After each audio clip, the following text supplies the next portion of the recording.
सकळ विश्वाच्या चालका सद्बुद्धी दे बालका शिवसुता लंबोदरा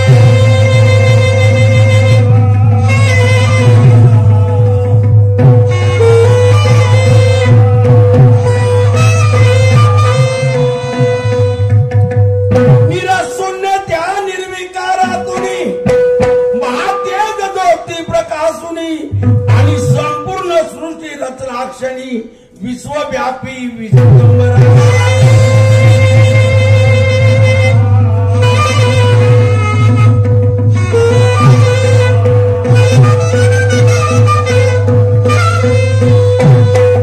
निर्माण केल्या बापा चारखानी निर्माण केल्या बापा चारखानी पशु पक्षी कीटक जीवन्य प्राणी वदविली मुखी चारवाणी अनंत हरी हरा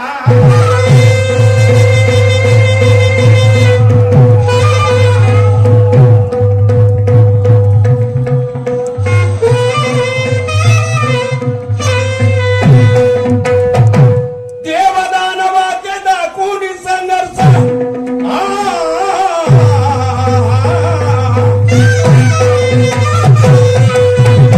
देवदानवाचे दाखवून संघर्ष कोण सत्यवादी त्यातून काढला निष्कर्ष दुष्ट मारुनी दिला भक्ताची परामर्श सिद्धिदायक सिद्धेश्वरा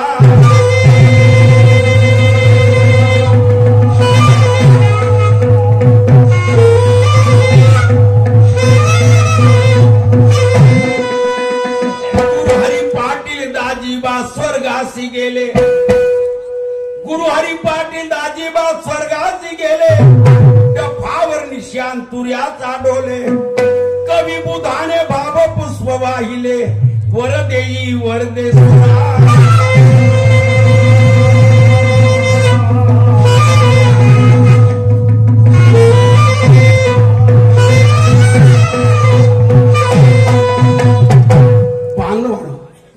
इथे फार ज्ञानीवंत उपस्थित आहे भजना पूजनाचे लोक आहेत पुराण वाचणारे लोक आहेत देवाधर्माला मानणारे लोक आहेत दादा या महान संतांनी म्हटलं आहे विद्वान लोकांनी म्हटलं पंडित लोकांनी म्हटलं की ज्या शक्तीपासून या जगाची उत्पत्ती झाली तोच एक सर्वांचा परमेश्वर तोच एक सर्वांचा देव सर्व लोक देवदेव म्हणतात देव आहे कुठं कुठं आहे जिथे भाव तिथे देव आहे राष्ट्रसंत तुकडोजी महाराजांनी म्हटलं भाव तोची देव संताची वाणी आचार वाचून पाहिलं का कोण पण परमेश्वर एक त्याचे रूप अनेक म्हणून पुन्हा वर्णन केलेलं आहे की जगी ईश्वर एकच आहे मनी शोधून पाहे ज्याप्रमाणे सर्वांच्या शरीरामध्ये आत्मा आहे आत्मा एकच आहे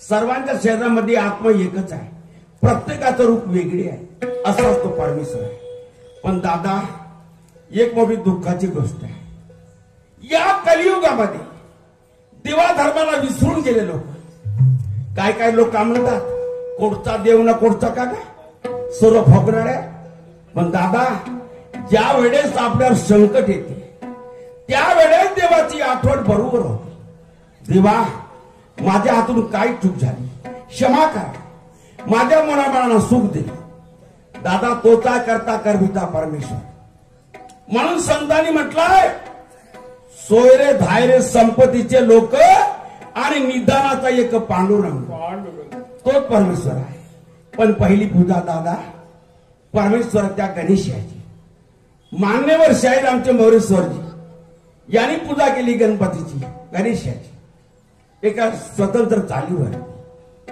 दादा जास्त ओरडल्यानं पूजा नाही होत जास्त ओरडल्यानं पूजा होत नाही मनाला शांती पाहिजे शांतता पाहिजे म्हणून राष्ट्रसंघाने म्हटलेला आहे मनाला स्थिर करवाया धरी गुरु प्रेम हृदय संतांनी वाईट म्हटलं का एवढी त्या नावामध्ये शक्ती आहे नामामध्ये शक्ती आहे हरिपाठामध्ये म्हटलंय ज्ञानेश्वरांनी नामास कीर्तनी साधन पैसोपे आणि जडतील पापे जन्मांतरीचे. वा वा, इथे भजना फुजनाचे लोक असतील, हरिपाठ ऐकणारे लोक असतील, त्यांना मी सांगतो अशी त्या नामामध्ये शक्ती आहे. म्हणून रामाच्या नावाने कोण वाय गेले आणि पाषाण तरले समुद्र. बघा, ही गणपती गणेशाची पूजा आहे. माझी एक घोडेवाडी पूजा आहे स्वतंत्र चालीवरती. बघा,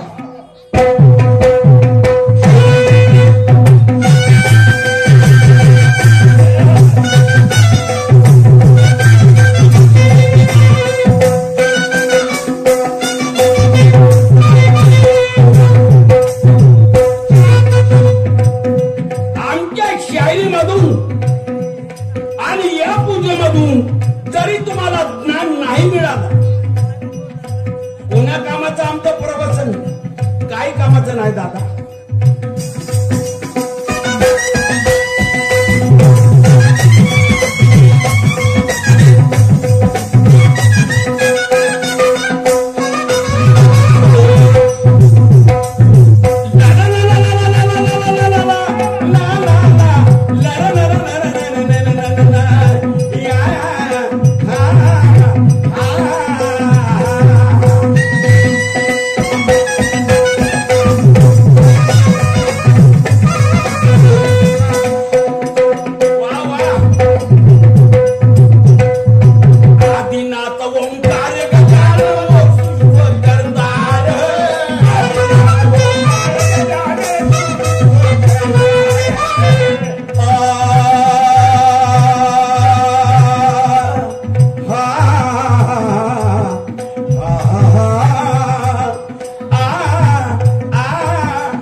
ओंकार गजानन, वो विश्व करतार है, तेरी भक्ती करने वाले भक्तों का उद्धार है. तो परमेश्वराची भक्ती करते त्याचा जरोजर जीवनाचं कल्याण होतं.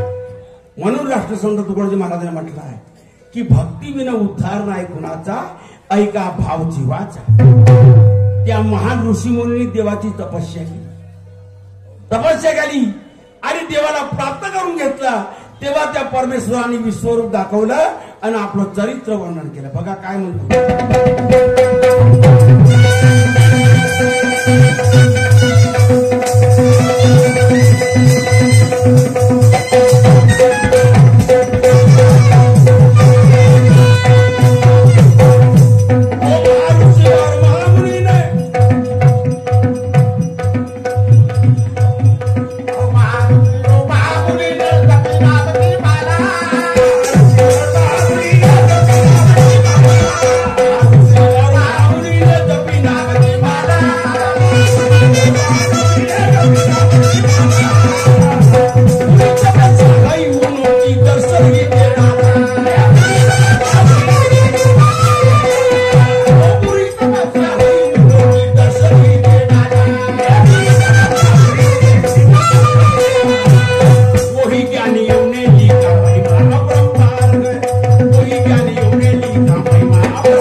ऋषींनी महामुनींनी मोठी तपस्या केली, देवाला प्राप्त करून घेतलं. तो जीवनाचा उद्धार करण्याकरता त्या परमेश्वराने अवतार घेतला.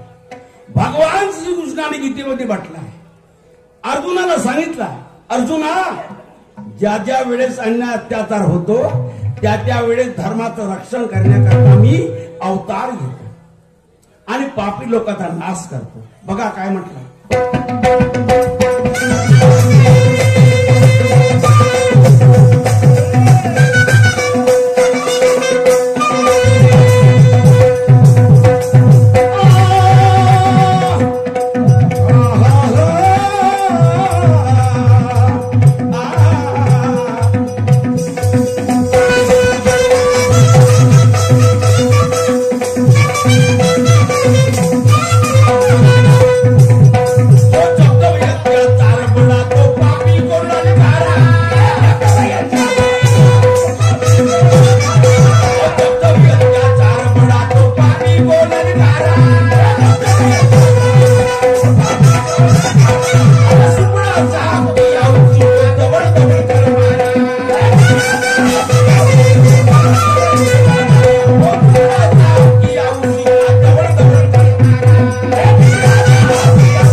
बरीच संख्या दिसून राहिली.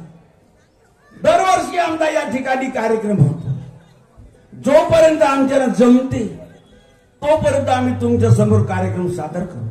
दादा, आजच्या कार्यक्रमाला लाभलेले मानेर शहर मोरेश्वरजी यांचा राऊंड पहिला आणि त्यांनी प्रश्न विचारले की कर्णासारखा दानवीर नाही, कर्णासारखा पुण्यवान नाही, पण त्याचा पुण्य घडीभऱ्यामध्ये नष्ट झालं.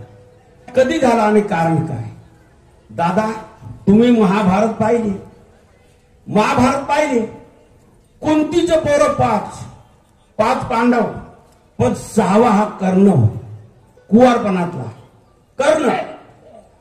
6वा कर्ण हा कुवारपणातला. पण एकदा तेव्हा कुंतीनं कुवारपणामध्ये सोडून दिलं त्याला. तेव्हा एकदा कुंतीची आणि कर्णाची भेट झाली. तेव्हा कुंती म्हणू लागली कर्णाला, बेटा, तू माझा 6वा मुलगा आहेस, तू माझा मुलगा आहेस. तेव्हा कर्णाला क्रोध आला. म्हणे, का म्हणालीस? मी तुझा मुलगा नाही, मी तुझा मुलगा नाही. कुवारपणामध्ये मला सोडून दिलीस आणि मला मुलगा म्हणतेस. त्यावेळी कुंतीला मोठा दुःख झाला. तिने श्राप दिला. तेव्हा त्या कर्णाचा पुण्य आणि दानवीर कर्णाचा कर्ण सर्व नष्ट झाला. त्यावेळीची कथा. शाहसाहेब, तुमच्या प्रश्नाचं उत्तर मी तुम्हाला साधा प्रश्न विचारतो. वशिष्ठ ऋषी यांचा भारतामध्ये कोण्या ठिकाणी मंदिर आहे आणि कोण्या गावी आहे, एवढं सांगा.